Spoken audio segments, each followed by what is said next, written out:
after his retirement in December. So with that, I'm going to turn the mic over to Phil. Thank you, Jean. Don't clap. Don't clap yet. This is a rough subject, but it's an important one.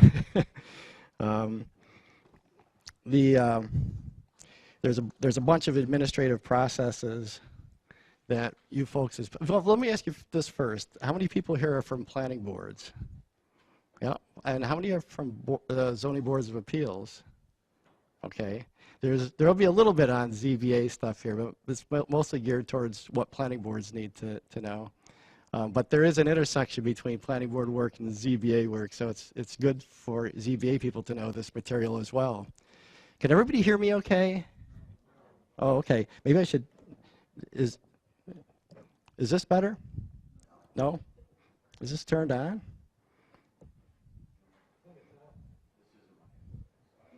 Yeah.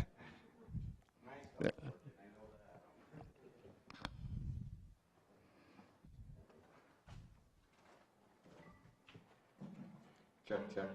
Okay. Thank you. All right. Is this better? Okay. All right.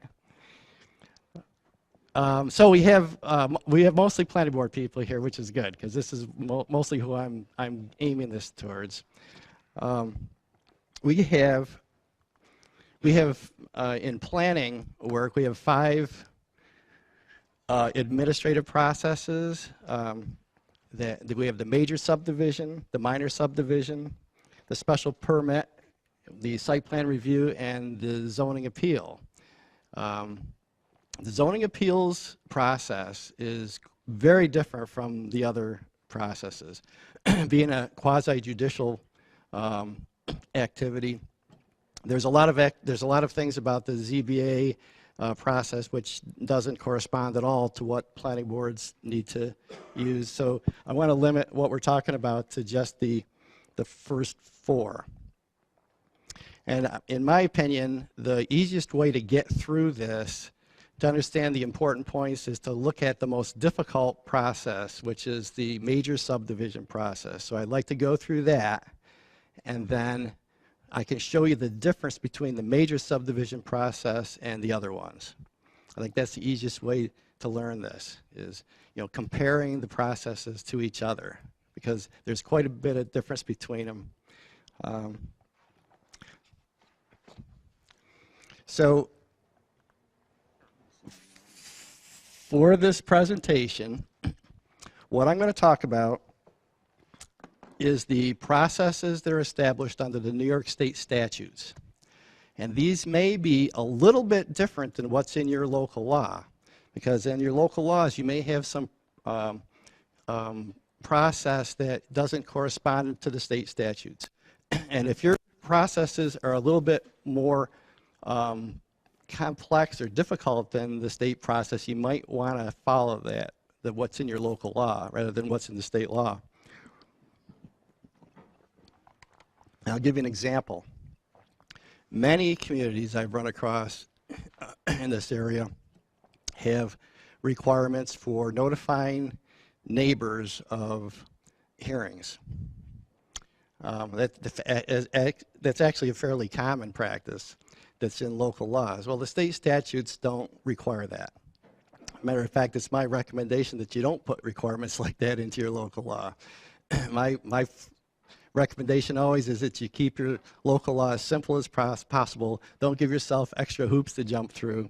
But that's a perfect example of where a lot of the local laws have requirements that are above and beyond what the state requires.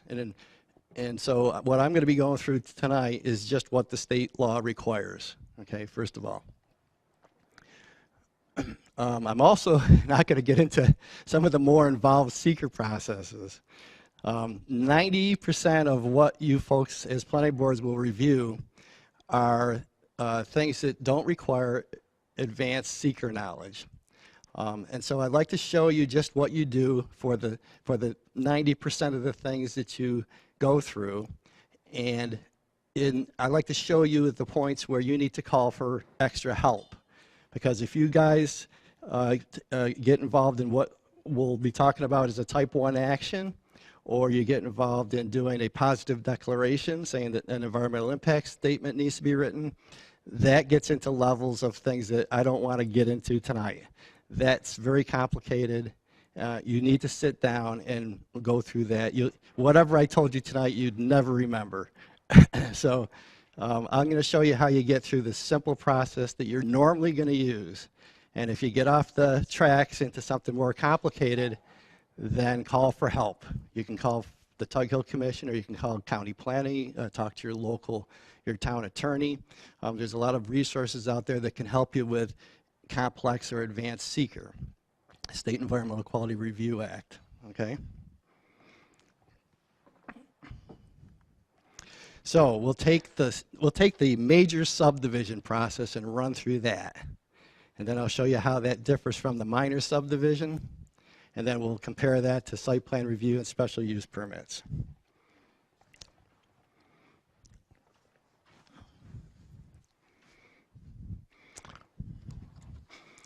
There's a handout that I've given you. I hope everybody has a copy of it. What we'll be doing is looking at pages 1 through 3 right off the bat. There's numbers on that. There's step numbers on pages 1 through 3. You'll see that there's 17 steps that I go through here, and those will correspond to the 17 things that I bring up on the slides, okay? Before we even start, I want to talk about something that's really important, and that's the idea about default subdivision approval. So one thing that's really important, this is critically important for you to understand, is there's such a thing as default approval on subdivisions, that it does not exist for special use permits and site plan reviews. And what that means is that if you're going through the process and you don't comply with the time periods that are in the statute, then the subdivision will be automatically approved. That's a serious issue. So you want to be able to stick to your time clocks. It says right in the statute, and I'll read this right to you. It says, in the event a planning board fails to take action on a preliminary plat or final plat within the time prescribed therefor, after completion of all requirements under the State Environmental Quality Review Act, or within such extended period as may have been established by the mutual consent of the owner and the planning board, such plat shall be deemed granted approval. Okay? So what this means is you have to know where you are in the process, and most importantly, you have to know where the process starts and where does that clock start ticking. Okay?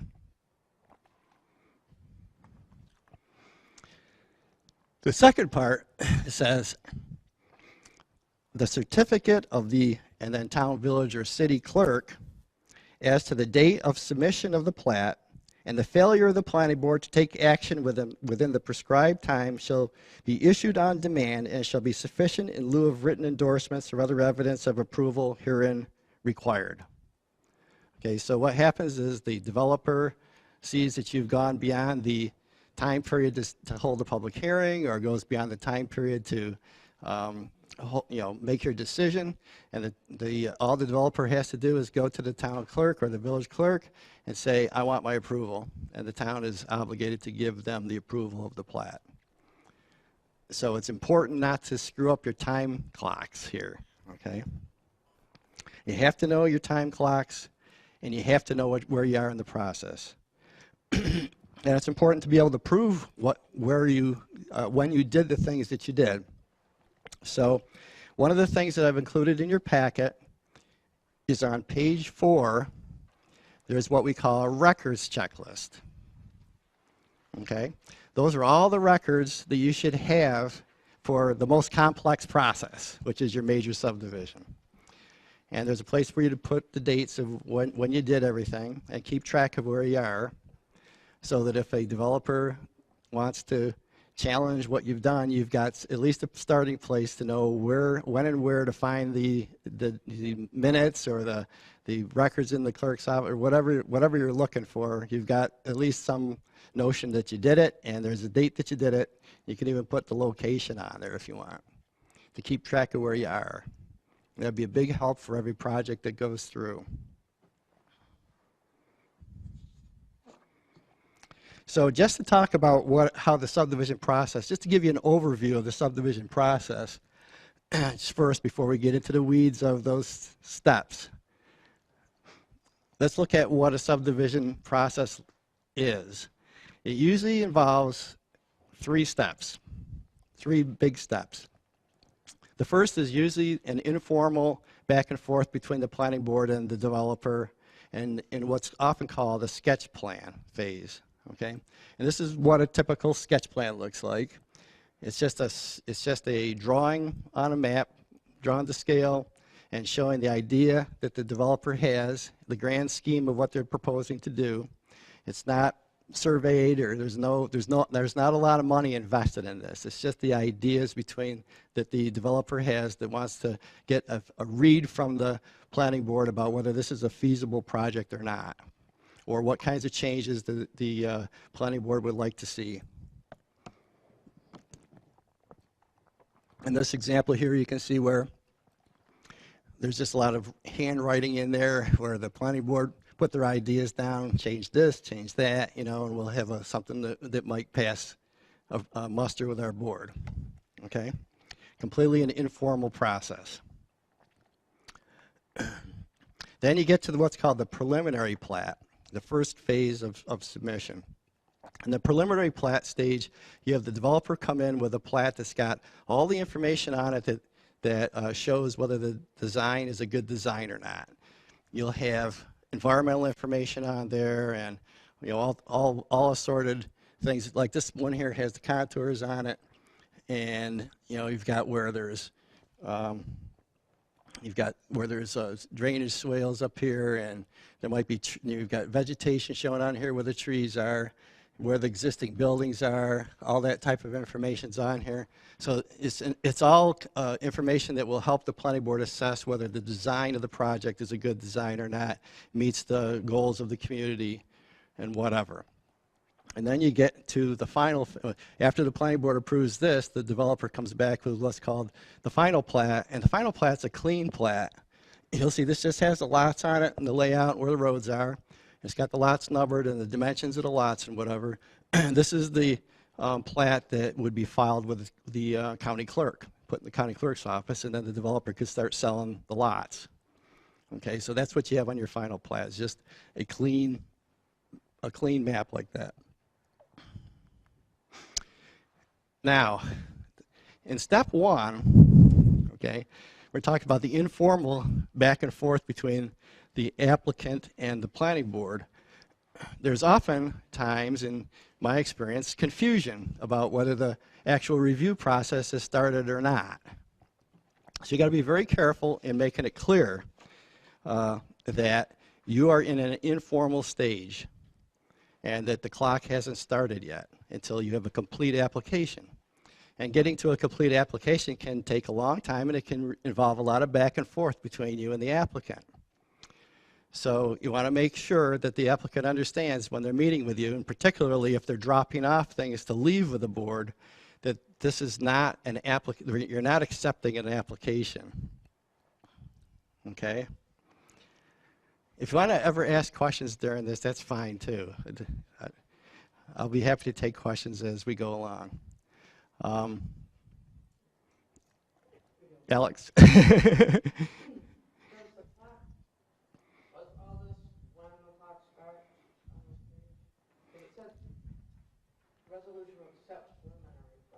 Yeah, that was the first one, not the napkin one, but the middle one. Yeah, that would be the middle one.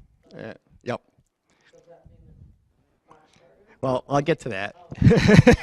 Yep, I'll get to that. We'll get into the weeds on that. a lot of the most difficult, the longest part of this whole process is getting to a complete application, actually. Once you have a complete application, the process moves right along. It's getting to a complete application that's the difficult part, because you have all the SEQR stuff involved, State Environmental Quality Review Act. So anyway, getting back to your understanding between you and the developer, some boards, I have in the packet, on, let's see, at page 7, I believe it is, an actual statement of understanding that you could use where, let me see if it's 7. Nope, it's not 7, it's 5, page 5. Page 5 is a statement of understanding which you know, you have the applicant sign acknowledging that this is just informal discussions and you're not accepting a complete application, you're not starting the clock. Some boards would go so far as not accepting any paperwork at all from an applicant until there's a formal submission, and that might be a good idea. And, you know, the only problem with that is most boards really like to hang on to stuff and look at it. So in most cases I see boards eager to accept things. But you don't need to accept any paperwork from the developer until you have a formal final application before you. But you can use that statement of understanding if you want, just if you want to have the applicant acknowledge that the clock hasn't started and there's not an application before the board, even though he's left stuff with your board. So the step 2 in your packet would be determining what the SEQR type is. And you need to determine what the SEQR type is in order to know what form you need to have filed with the board. Okay? There's the State Environmental Quality Review Law. You'll see that here, which requires applicants, well, actually it requires planning boards which have any kind of discretionary review to make a determination about whether there's an environmental impact or not and whether an environmental impact statement should be written. That law, you'll never need to look at it. What you'll need to look at is this part down here. It's the DEC's administrative regulations that implement that law.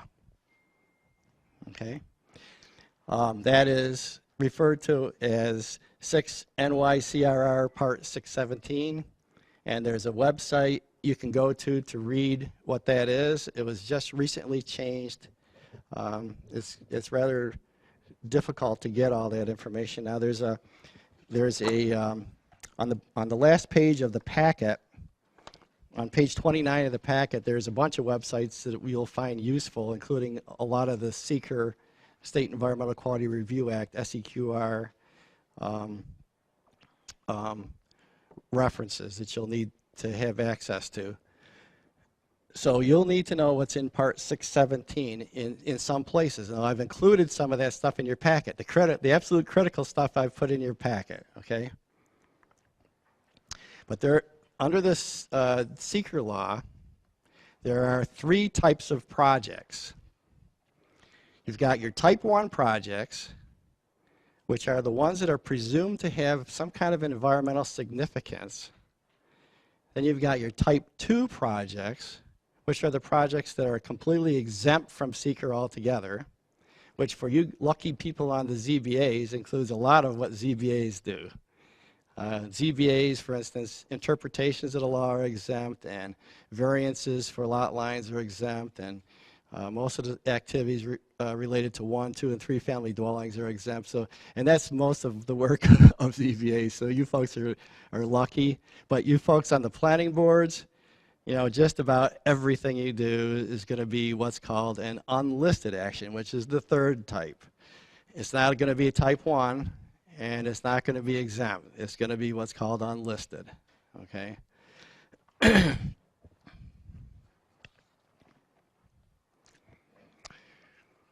Now, you're going to need to know, or you're going to have access to what the type 1 projects are to know that you're not dealing with a type 1 project. And type 1 project, the type 1 list is a tricky list. If you look at your packet, on pages 10, I think it is. Is it page 10?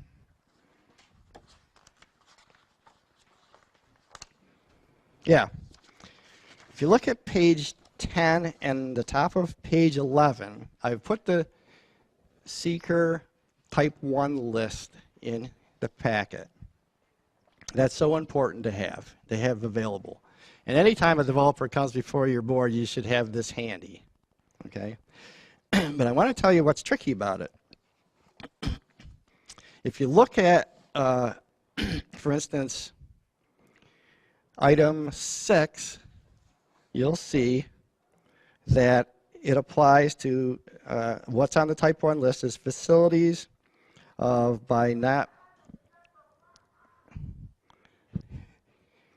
facilities by more than 50% of the following thresholds. And then you'll say a project or action that involves a physical alteration of 10 acres. So if you have 50% of that, you're down to 5 acres. Okay. Now, I'm here to tell you, I've seen quite a few projects, particularly these solar projects that are coming in now that are larger than that. So you know, don't underestimate the fact that some of these projects that you're seeing might be on the type 1 list. And if you look at item 8, it drops thresholds to 25% for items that are in ag districts. Okay, so if you have ag districts in your town and you've got a project in there that's non-agricultural activity, you could be in a type 1 action easily. And number 9 is things there again, the threshold is dropped to 25% for things that are substantially contiguous to historic buildings and structures on the national and state register or proposed for the state register. That could include a lot of things. And number 10 drops it again 25% to 25% for things that are near publicly owned parkland and things of that nature, open space.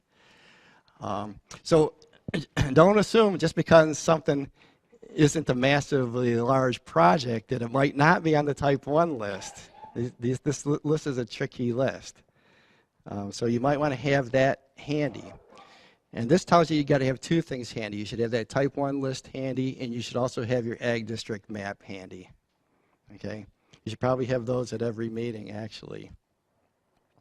There's going to be 3 places that ag districts come up in this review process, and this is the first one. Okay? And ag districts comes up a lot.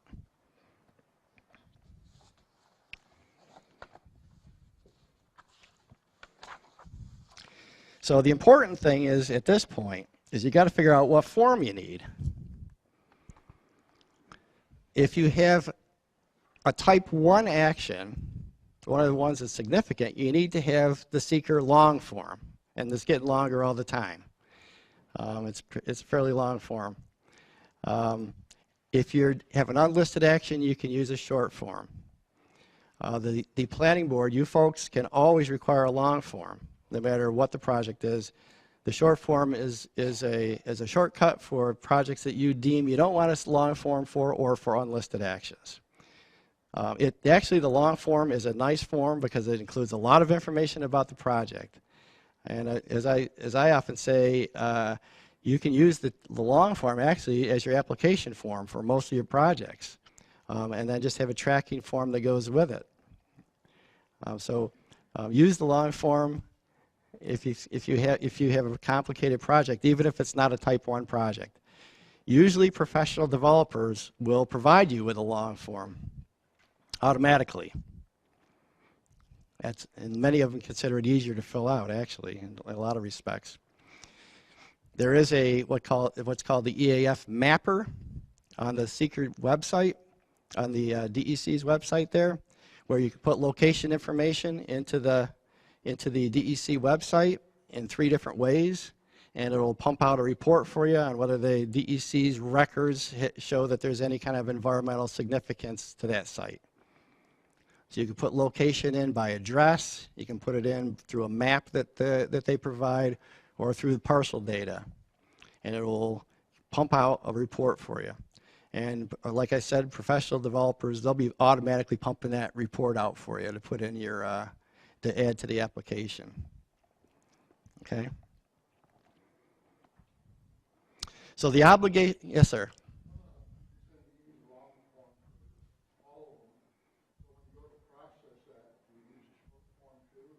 No, if you're using a long form, there's no need to do a short form. You need to use one of the forms. The long form's required for type 1 actions. Yep.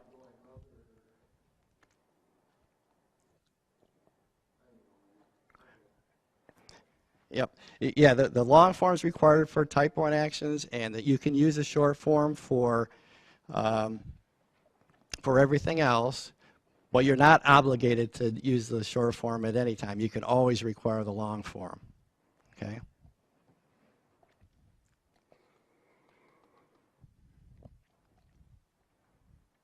So what you do with the form when you have it is you make sure that the applicant fills out part 1 of the form. There's 3 parts to it. You have the applicant fill out part 1, and then you folks fill out parts 2 and part 3. Okay, part 2 is going to be, what your assessment of the impacts that the applicant has identified, and part 3 is going to be your determination of significance.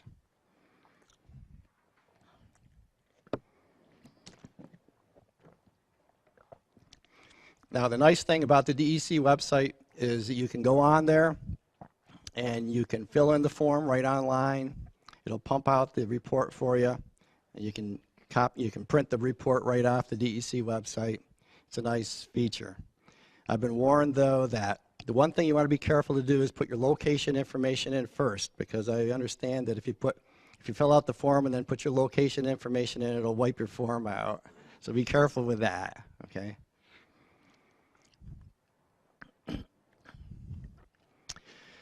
Okay, step 3 is getting to accepting a preliminary application, and I say preliminary at this point. You want to have the applicant submit everything that your subdivision law requires, and here it might be useful to actually, when you're in that informal stage, run through your checklist with them. I've got a model checklist on page 6 and 7 of the handout.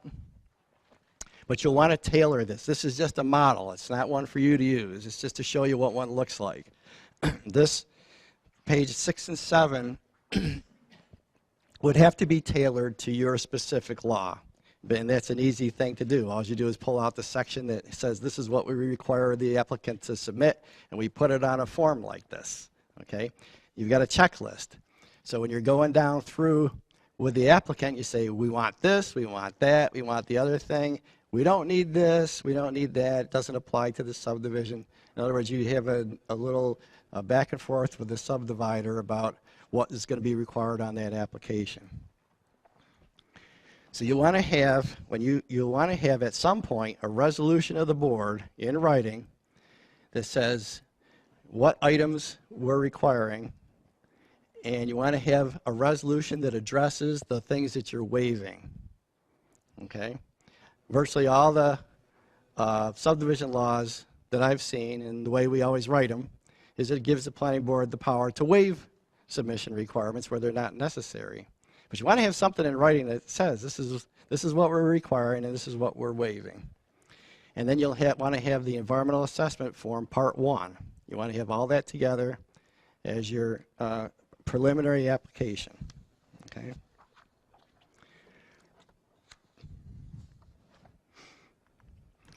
The step 4 is you may need to have the applicant provide you with what's called an agricultural data statement.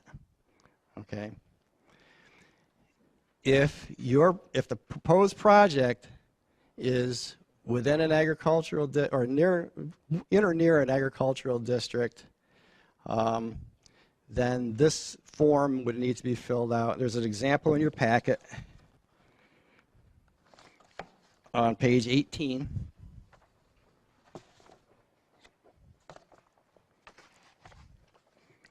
That's a model you can use. You could actually use this one that's in the packet. And all this form does is say, we, as an applicant, we acknowledge that we have a project that's within 500 feet of a farm operation in an agricultural district. And here's the names and the addresses of the farmers that are within 500 feet. Okay? And then it's the town's obligation to, or the villages, as the case may be, to send that application or that ag data statement to those farmers, acknowledging that they're, letting them know, informing them that a project's being applied for. It's not a notice of a hearing or anything, it's just a notice that there's an application before the board that's within 500 feet of your farm operation. Okay? On page 19 of the handout, it actually shows you how to determine whether an ag data statement's necessary. On this example here, you'll see these lines here depict a hypothetical ag district, and these hatched areas depict farm operations. Okay? So then it tells you whether an ag data statement is necessary or not under the law. And they have number 1, it's in the ag district. It's wholly within the ag district, so yeah, it requires an ag data statement. Number 2, it's outside the ag district, but it's within 500 feet of a farm operation, so yeah, it requires an ag data statement. Number 3, it's within 500 feet of an ag district, but there's no farm operation there, so no ag data statement necessary. 4, it's within 500 feet of a farm operation, but it's not one that's within the ag district, so no data statements necessary. And 5 is a twofer, it's in the ag district, and it's within 500 feet of a farm operation. Okay, so it does require an ag data statement. Number 1 puzzles me. It's the one that's in the state law, but who would you send it to? There's nobody within 500 feet. So 1 is kind of silly. I don't know what you do with it. You're required to have an ag data statement, but there's nobody to notify. It's the way the law reads, though. I think it's a glitch. Now, the difficult thing is knowing where there's a farm operation. And I don't know what to tell you about that. On page 20 of your handout is the Ag and Markets definitions of farm operations.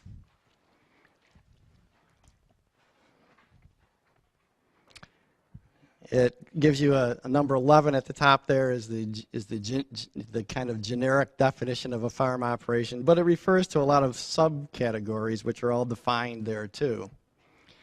And a lot of these farm operation definitions actually include financial information about the farm, which you have no access to and no way of obtaining.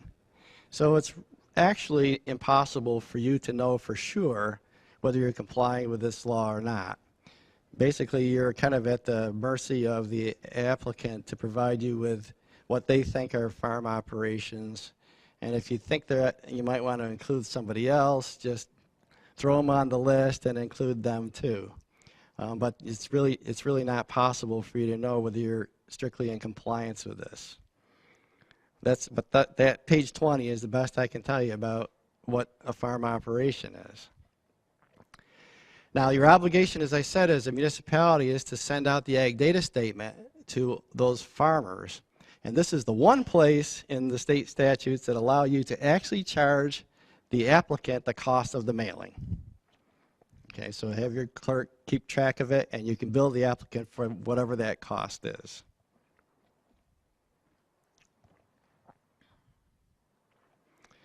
Now, it's important to know where ag data statements are necessary because you'll need this again in step 5 as well when we get to that. And that's county referral. Now, is everybody here from Jefferson County? And what other counties might there be here? Lewis County, and is anybody here from Oneida County by any chance? Okay, good. Not that I have anything against Oneida County. Okay, let's talk about county referral. Okay. County referral is necessary for site plan reviews and special use permits. It's not necessary for subdivisions except in counties that require it. And Jefferson County does not require it. Lewis County does not require it. St. Lawrence doesn't. The only one of our counties that does is Oneida County. It's the only county that has what they call 239N review, as opposed to 239M review, which is what applies to zoning matters. But I want to spend a little bit of time talking about county referral here anyway, because it does come up in site plan reviews and special use permits. Now, bear in mind, this does not apply to subdivisions in your counties. Okay, this would only apply to site plan reviews and special use permits. Okay. What you're required to send if county referral is required is your application and whatever is included in your by your zoning law or by your subdivision law, or in this zoning law in the case of a special use permit or site review. You'd have to send whatever your zoning law requires, and you'd have to send part 1 of the SEQR form filled out. Okay. So you can expedite getting things to the county fairly quickly, because you don't have to have actually completed your application through going through the entire SEQR process. As long as you have part 1 of the EAF, the environmental assessment form, filled out, you're good to go with county referral. Okay. Now, county referral kicks in for these items here. And I think that I put that in the handout too. On page 25, I believe it is in the handout. County referral applies to any project that's within 500 feet of the boundary of your town or your village, or a county boundary, boundary of a county, state park, or recreation area, a county or state parkway, thruway, expressway, road, or highway, which catches a lot of things. It's around a state or county road, okay? County-owned streams or drainage channels, and I don't know if those exist up here. I have never run across one of those. A county or state-owned land containing a public building or institution. And number 2 in the ag district business I told you about, a farm operation in an agricultural district. Okay, within 500 feet. So if you're requiring an ag data statement, you're going to have county referral. Okay.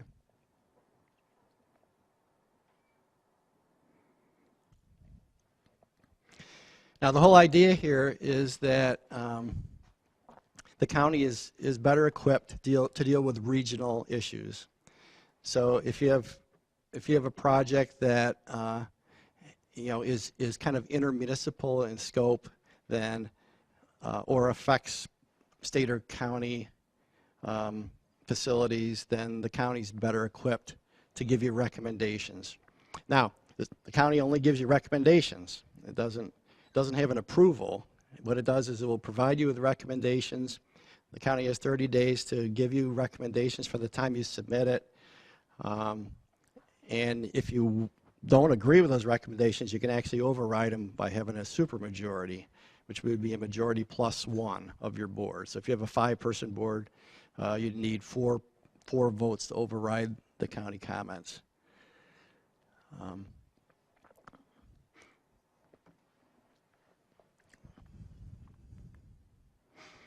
So my suggestion is you get stuff to the county as quickly as you can. Get with part 1 of the SEQR filled out. You can get stuff to them. You give them their 30 days to review it. You get stuff back to you as quickly as possible. Okay. Then we get to step 6, which is the completion of SEQR. Okay.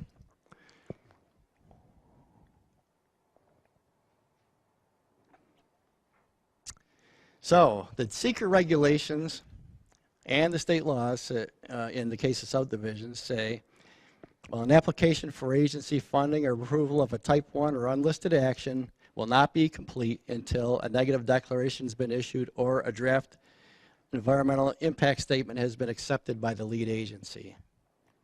Okay, so you basically don't have a complete application until you've either made a negative declaration or accepted a draft environmental impact statement. Okay, that your clock still hasn't started. Okay, so until you have a complete application, your clock hasn't started, and you need to have that first. Okay. In the case of subdivisions, because of the default approval issue, and because it's so critically important to know where the clock starts, that's actually in the actual state law that the draft environment, that the seeker business has to be completed first, and the state law actually says a preliminary plat shall not be considered complete until a negative declaration has been filed or until a notice of completion of a draft environmental impact statement has been filed. The time periods for review of a preliminary plat shall begin upon filing. Okay, so that's what starts your clock. So as soon as you make a secret declaration, that kicks off your clock. In the case of subdivision, site plan reviews and special use permits, this isn't in the actual state statutes, it's just in the secret regulations themselves. There's not a default approval, as I said, for site plan review and special use permits, but there is for subdivisions. So that's why this is actually in the statute itself, just to emphasize the fact that this is what starts the time clock. Okay.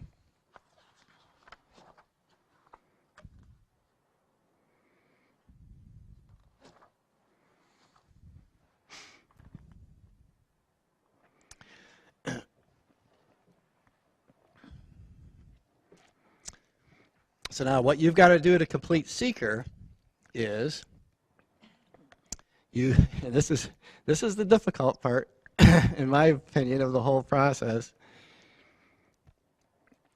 You've got to, this is what you do to make your seeker determination. You have to identify the relevant areas of environmental concern, which are done in part 2 of the seeker form. You'll go through what the applicants provided you in part 1. You'll go through part 2 and identify those relevant areas. According to the courts, you'll have to take a hard look at them, whatever that means. And then the third thing you have to do is make a reasoned elaboration of the basis for your determination, positive or negative. You know? And you're not expected to be experts on the environment. The whole idea behind seeker is, well, what would a reasonable person on the street determine is a positive or a negative impact? Okay? You're not expected to be experts. You don't have to call in experts to do this. It's what is the sum total of your board? What are if you got a 5-person planning board, what do 3 out of 5 of you think is a significant impact that should be further studied through an environmental impact statement? Okay? Now, to help you with this, DEC is giving you a teeny bit of guidance. Well, actually, there's a lot of guidance in the new Seeker Handbook, which you can go online and look at. But the EAF, or the Seeker regulations themselves give you a little bit of guidance. And if you look at page 11 and 12 of the handout, you'll see what the regulations themselves suggest that you take into consideration when you're trying to figure out whether something's a significant impact or not. Determining significance gives you the criteria for determining significance there with three different areas there. And when you're sleeping, you're not sleeping at night, you might want to take a look at those and read through them. I don't know how much guidance they give you, but they at least give you something to hang your hat on as to whether something's a significant impact or not. I guess most people just kind of rely back on common sense. You know, this looks like it's going to be an impact, so we want to know more about it.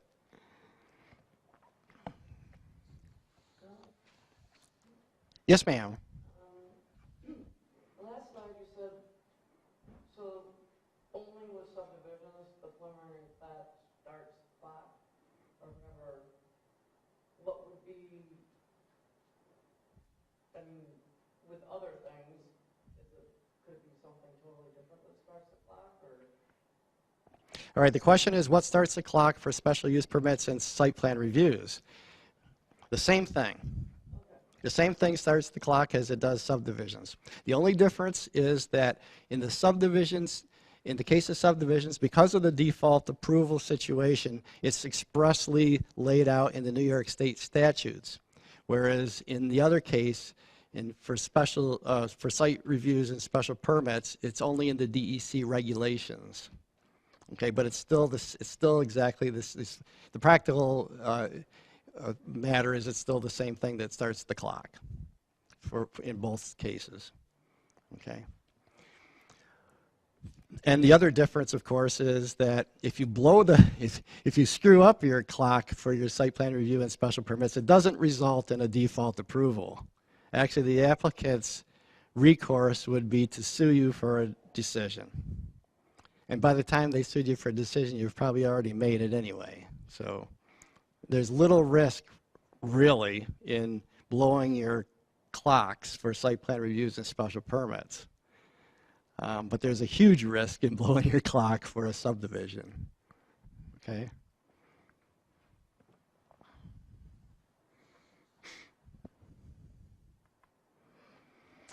So now you want to file some SEQR records for sure to show what you've done. And we're going to assume that you're doing a negative declaration here, because if you do a positive declaration, I'm going to tell you, get some help right away, because there's a lot of things you're going to have to deal with.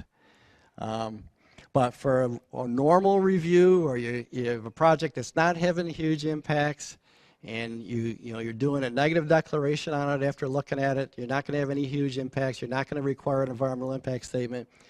What you do is you file your EAF, filled out environmental assessment form with your minutes. You actually pass a resolution saying what the type of action was that you thought it was, and in this case, either a type 1 action or an unlisted action. If it was a you want to say whether you did a positive or a negative declaration, obviously. And then if it's a type 1 action that you're negative decking, you want to make sure that you're filing that with the environmental notice bulletin. There's a requirement that every type 1 action is filed with the environmental notice bulletin. And there's a place on the DEC website that'll give you the address for that and where to send that. There's all the forms that you'll need and information you'll need is on the DEC website, and I've included that in the packet with the websites at the last couple pages there.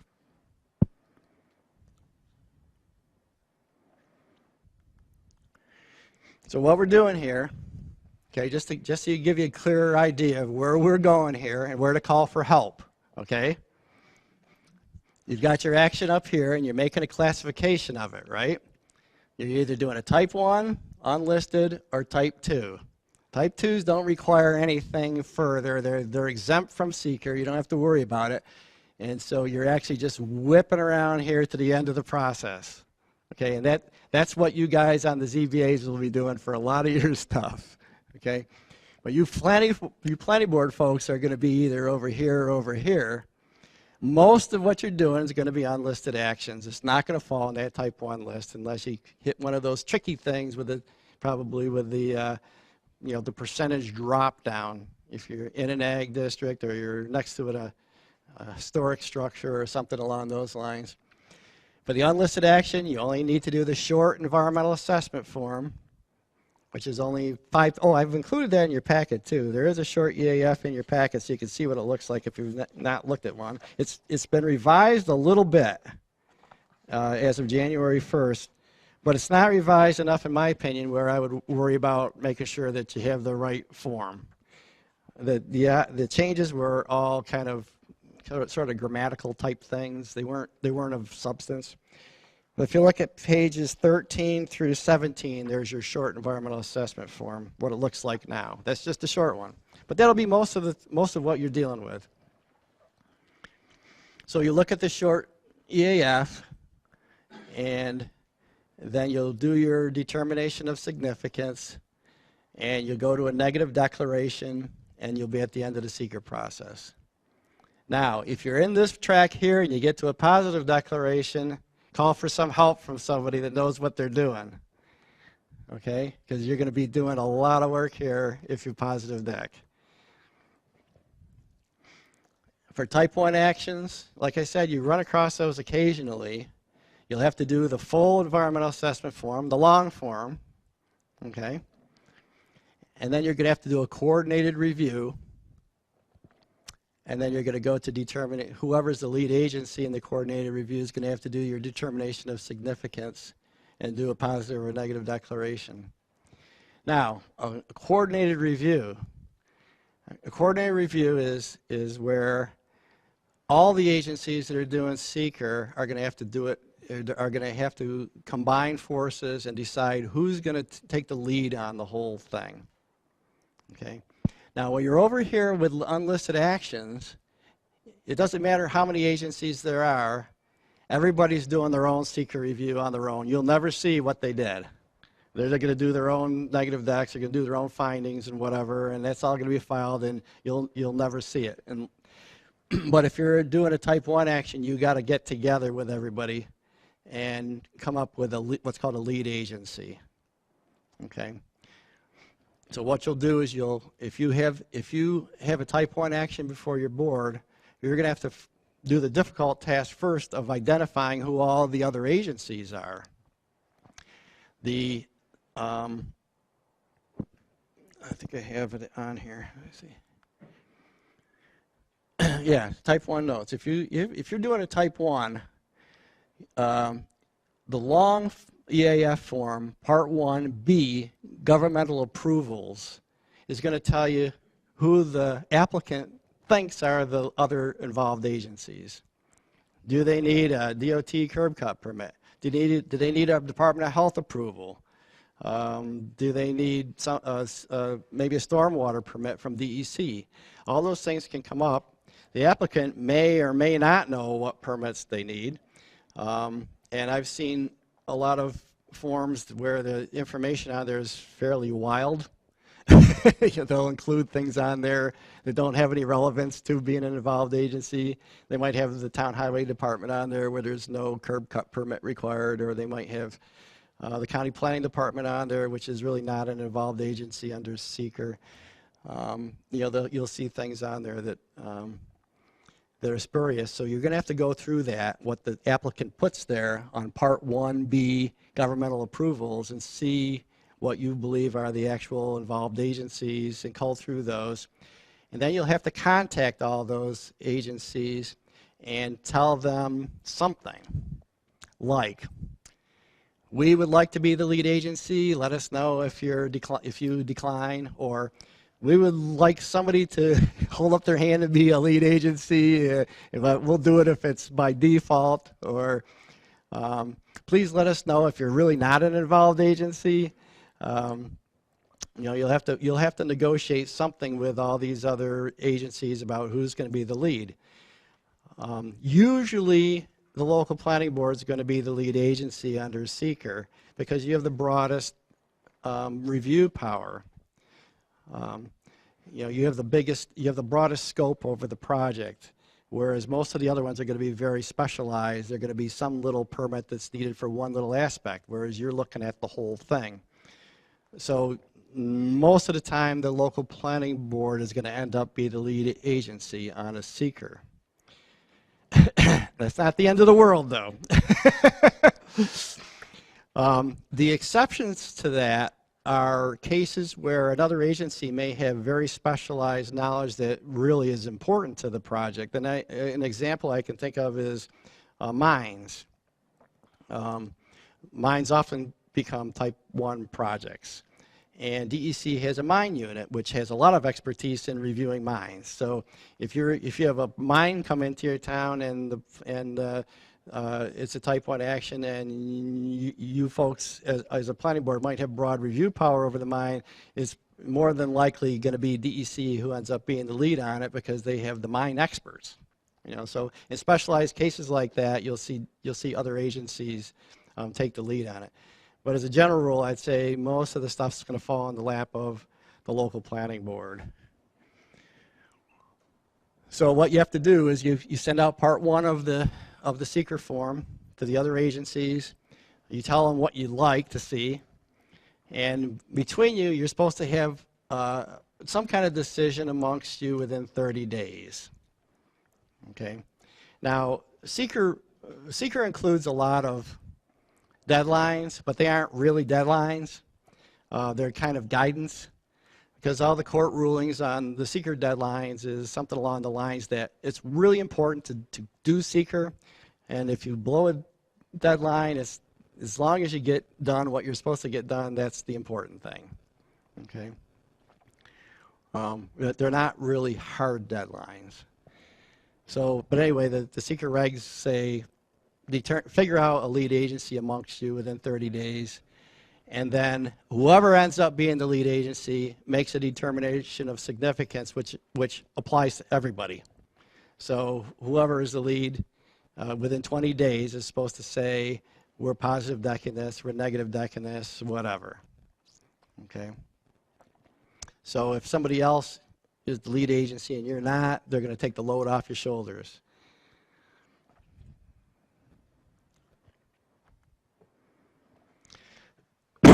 So when you make your determination of significance, if it's a negative deck, that's going to start the clock. If it's a positive deck, you're going to go through all kinds of stuff to have an environmental impact statement written.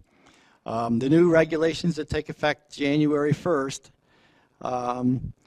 say that you have to have scoping, which I think is a good idea. You have to sit down and scope what the contents of it's going to be, and you're going to be involved in a lot of things that are above and beyond what I want to talk about here tonight. We could do a whole morning or afternoon on the details of positive decking and writing environmental impact statements.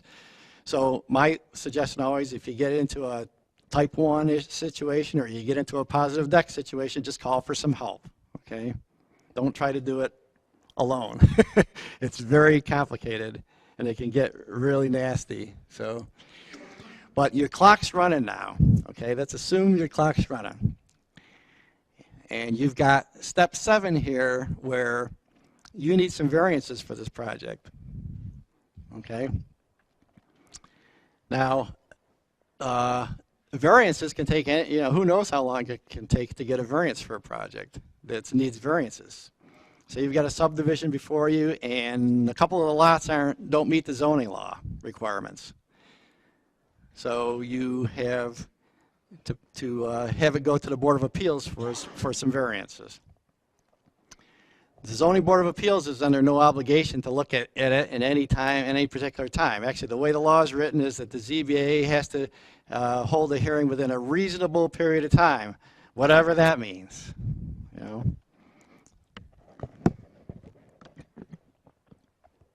So my suggestion to a planning board that's faced with this dilemma is, and you'll get cooperation from the applicant pretty easily on this, is to get a mutual agreement to stop the clock. Okay, that's what you're looking for, is you're saying to the applicant, let's stop the clock here until you can get the variance situation straightened out. Otherwise, we're going to be in a position where we have to hold a hearing and we'll have to deny your application, and the applicant doesn't want that. So they'll be very cooperative, I think, in mutually agreeing to stop the clock. The one thing that I'll warn you about in stopping the clock is make sure you have something in writing which indicates how the clock would resume. Because I've seen boards get into fights with applicants over what starts the clock again, where the applicant thinks the clock started again, and we haven't, and the board thinks something else does. My suggestion is you have a written agreement with the applicant that says the clock will restart when you come back and request it to restart. Okay, that makes it clear. They've gotten their variances, or they haven't gotten their variances, or whatever, but they've come back to you with whatever they've got from the ZBA, and they say, okay, we're ready to resume. Okay.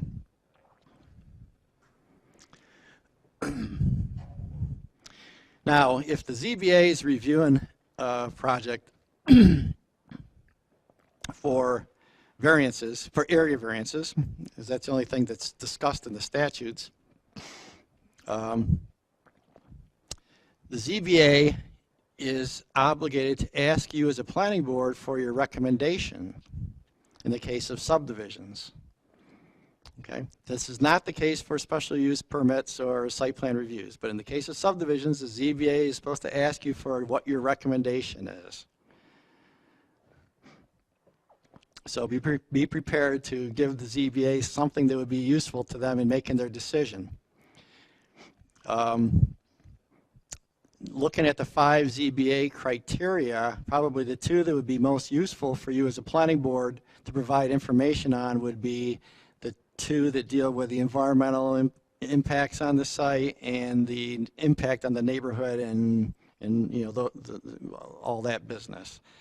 The issues of self-created hardship and how great the variance is, and if there's another way to do it. Well, that's another one that you might have comment on. Is there another way to accomplish what they want to accomplish without needing the variance? I mean, those are all items that would be useful for the planning board to weigh in on.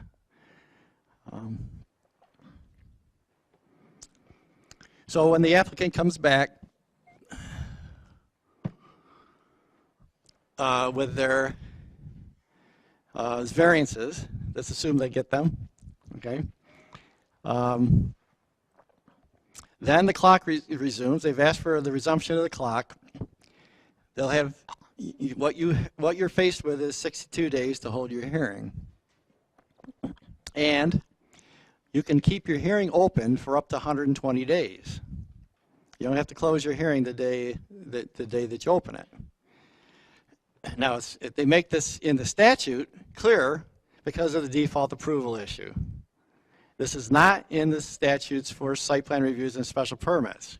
All they talk about is holding the hearing in the statutes for special permits and site reviews. In the statutes for subdivisions, they say, yeah, you have to have a hearing within 62 days, and you can keep the hearing open for 120 days.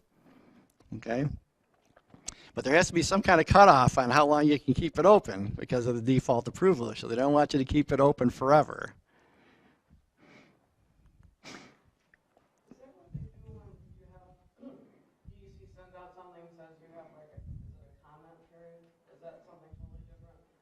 When they see something on, say, the web that people have so many days to comment on that, on something, say, DEC is doing, or is that kind of that situation?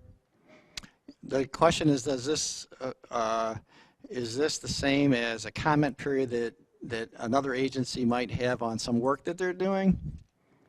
Well, a lot of times you'll see something announced, like say DEC is like they're asking for public comment. Mm-hmm. That's not a hearing. That's just, and it's a certain time limit. Yeah, well, other agencies may have hearing requirements. It would depend on the specifics of what the notice was about. But say they have a unit management plan and they want public comments on it, and they would have a comment period, and it is somewhat similar in the sense that you're trying to get what people who have knowledge about the project think is important and what they're concerned about. I mean, it's the same type of a situation. There may be hearings that agencies are required by law to have, and it could very well be the same.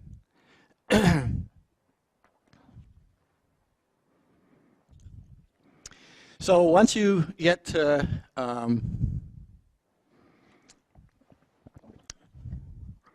once you get through your hearing, and your hearing is very different from a ZBA hearing, by the way. The ZBA hearing is an evidentiary hearing. In this case, you just want to hear whatever the public has to say about a project. Do they like it or not? You know, anything's fair game. But you're looking for information that will help you decide about whether there's impacts there that can be mitigated through the design. I think that's basically mostly what you're looking for.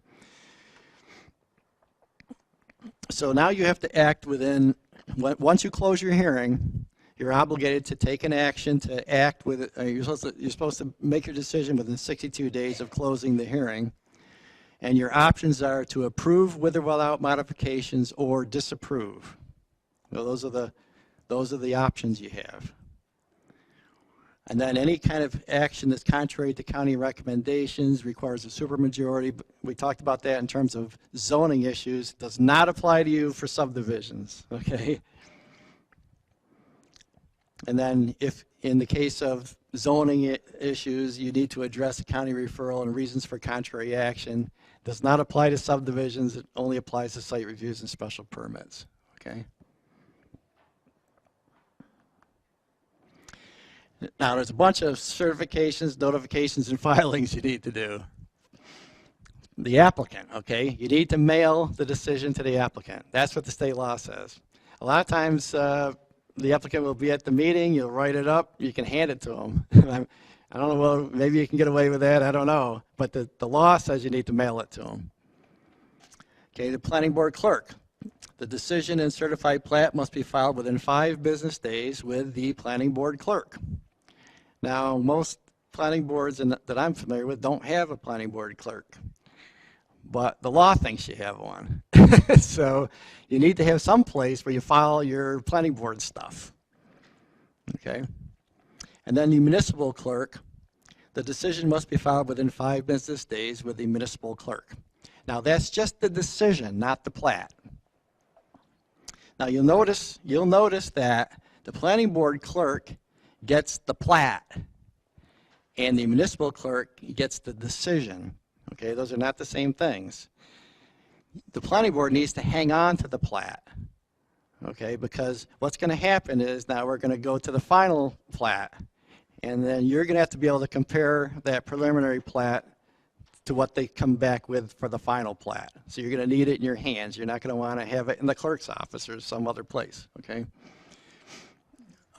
But you need to have that decision filed with the municipal clerk because that starts the statute of limitations on somebody suing you, okay?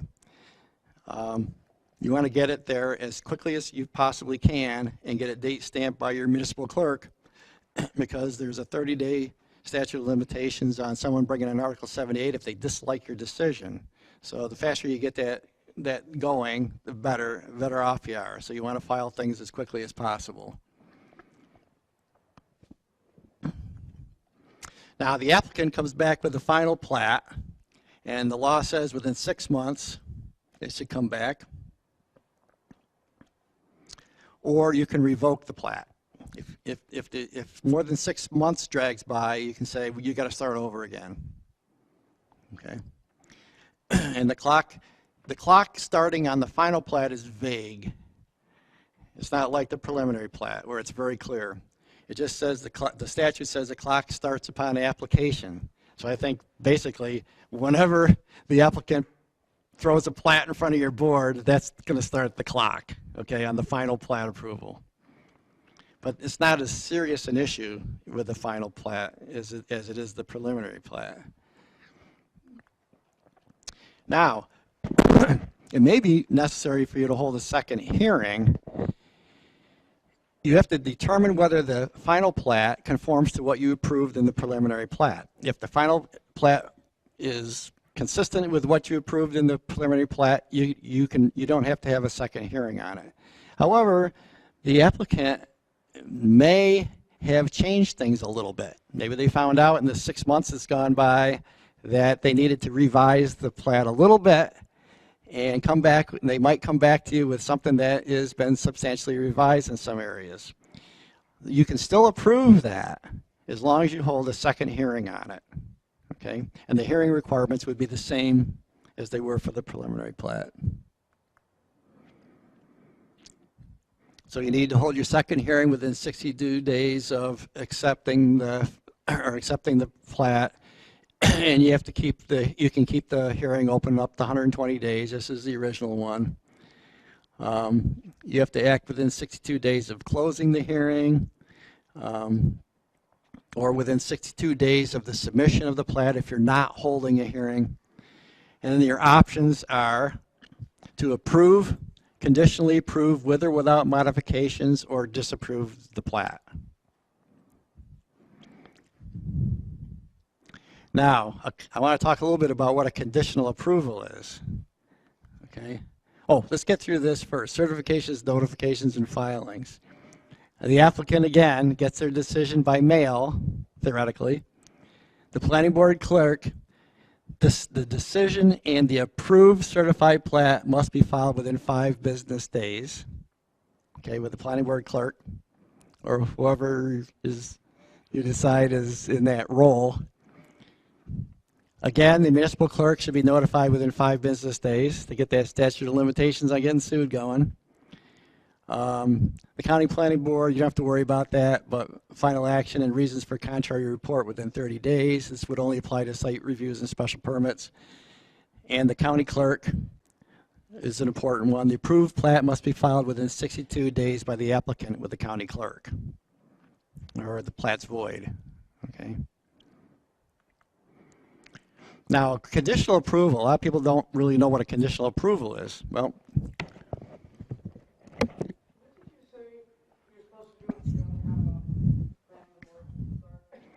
well, you'd have to have someone in that role. I mean, and it could be the municipal clerk, I suppose, but there again, it should be somebody that you have access to during your meetings, or at least filing. It doesn't have to be filed in the clerk's office. It needs to be filed in the planning board records so that you can have access to it during your meetings. Yeah, yeah. You might have a secretary. A lot of times, the zoning officer would have the role of the planning board clerk. That's a good one, actually, because the zoning officer can vet the application then for you before you review it and make sure that all the issues are dealt with and make your life a lot easier. You know, so the code officer is a good person to have that role, actually. So now for conditional approvals. Conditional approval is where you say you have a plat that includes a new road, okay, and you want to make sure that road's built to your design specifications before you approve the plat and before lots are sold. Essentially, you want to have some kind of a performance guarantee. So you might conditionally approve it based upon there being a performance bond filed, or a letter of credit, or an escrow account set up for the value of the road. But you can do what's called a conditional approval prior to completion of improvements. And that where a situation like this would be where an applicant you would approve the plat, but you would not sign it. You would conditionally approve it so that the applicant knows that that plat has been accepted by the board in its configuration, but is not allowed to file it in the county clerk's office yet because your signature is not on it. So what would happen would be that the applicant would finish the road project and have it inspected and approved, and then you would sign the plat and allow the applicant to go file it in the county clerk's office and start selling lots. Okay, that's what a conditional approval would be.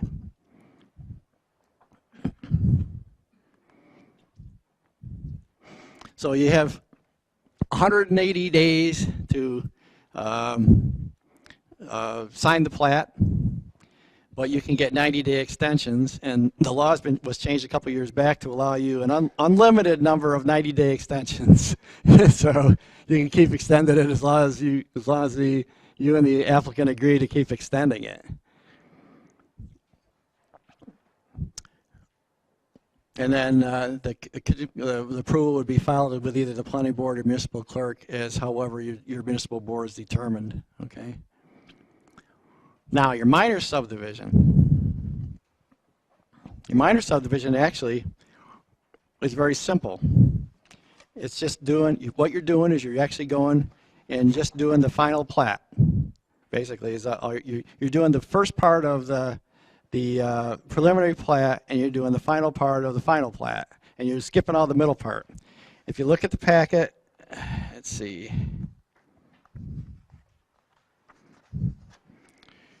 If you look at the bottom of page 3, the last line on the bottom of page 3, you'll see there's 17 steps there, right? Minor subdivisions, you'll omit steps 10 through 14. So basically, you're doing just the first 9, and then 15 through 17. Basically, you're just coming in, going through the seeker stuff. You haven't started the clock. You're doing the public hearing, and then you're just signing off on it and letting them file it with the clerk. So it's just a truncated version if you're doing a minor subdivision. A lot of towns like to have minor subdivisions. It's up to your town whether you want to have minor subdivisions or not. There's nothing in the statutes that define what a minor subdivision is. So it's entirely up to you whether you want to use that tool or not, but it does speed things up if you have very simple subdivisions.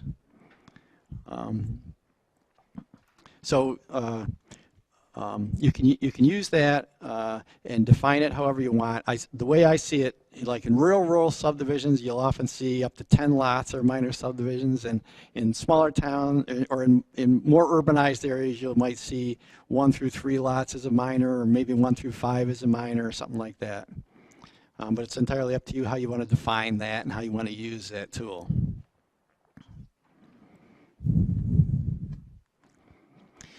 Site plan review and special permit. We're getting short on time here, but basically what you have is a site plan here where you're looking at how it's laid out. You're looking at where the vegetation is, where the parking areas are, the easements across it, where the slopes are. You're looking at all these design things that I'm sure all of you people are familiar with that.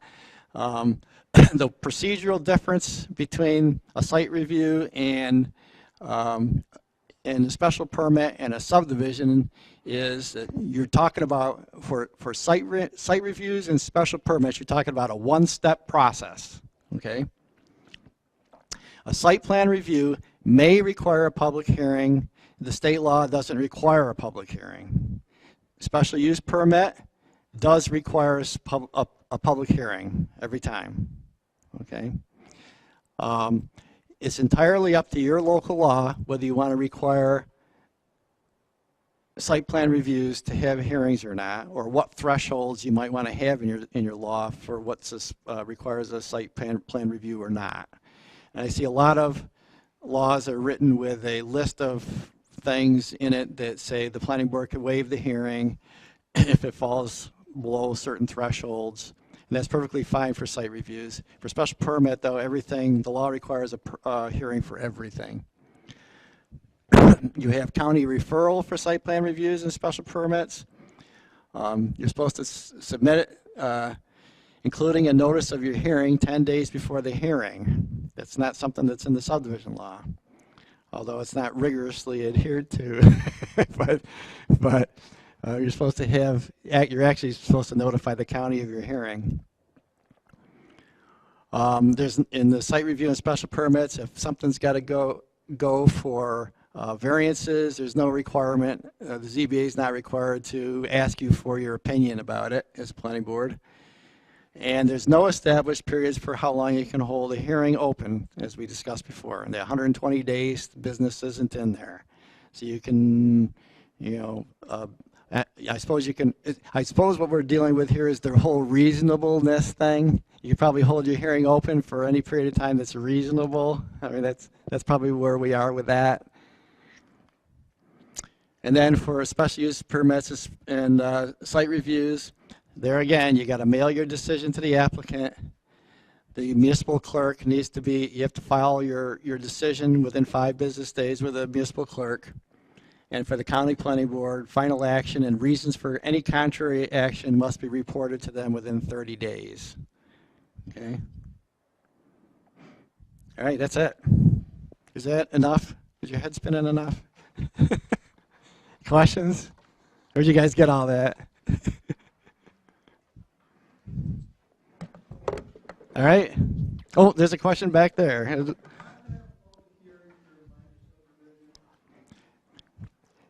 Yes. Do you have to have a public hearing for a minor subdivision? Yes, the law requires it. However, that said, there are many, many communities and a growing number of communities who have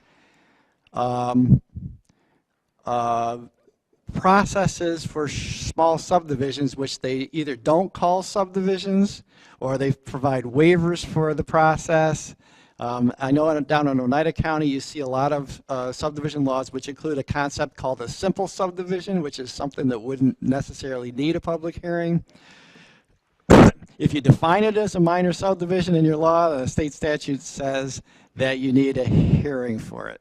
And if you talk to any of the attorneys at the Department of State, they're going to tell you, yes, you need to have a hearing.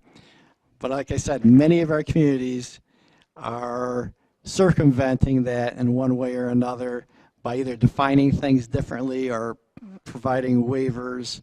And I guess my thought on it would be, well, what's the risk? Who's going to sue you for it, about it? If you think something's controversial, hold a hearing.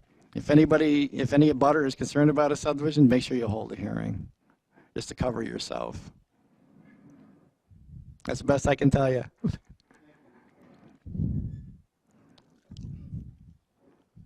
Anything else?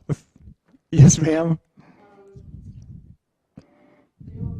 Our town always says, oh, anybody can do anything because we don't have a subdivision law, but we actually do because we still have to do that, right? I mean, the New York State statute. And we have to do things this way, right? Or is this, see, our town doesn't have a subdivision law on the books, but we would still have to follow this stuff.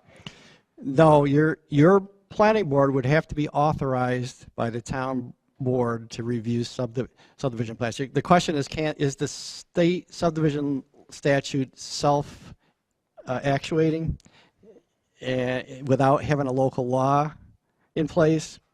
I think that's the question. Am I correct? Or do we have to say that, I mean, for a quick way of having something on the books, could they just say, for now, we're going to follow this?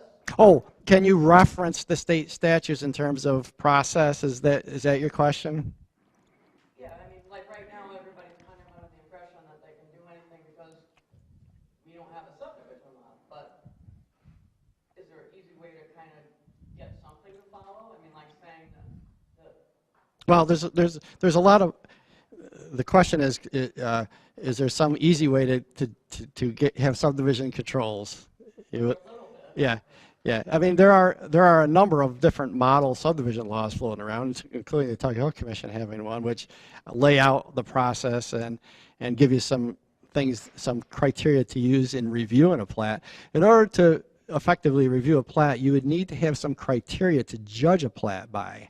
You, as appointed officials, all you folks are appointed officials. You can't just make it up as you go. You can only do what the town board's given you authority to do. So it's got to be spelled out what the criteria are that you're using to evaluate things. So you would want to have some kind of a law in place that gives you the authority to make a discretionary determination of some sort. And well, like I said, there's a number of model laws floating around. There's communities that have good ones. I mean, I always give people warning about using a neighbor's law because a lot of the laws that are floating around out there have problems with them because they've been amended by somebody for some specific purpose and you don't know where the minefields might be.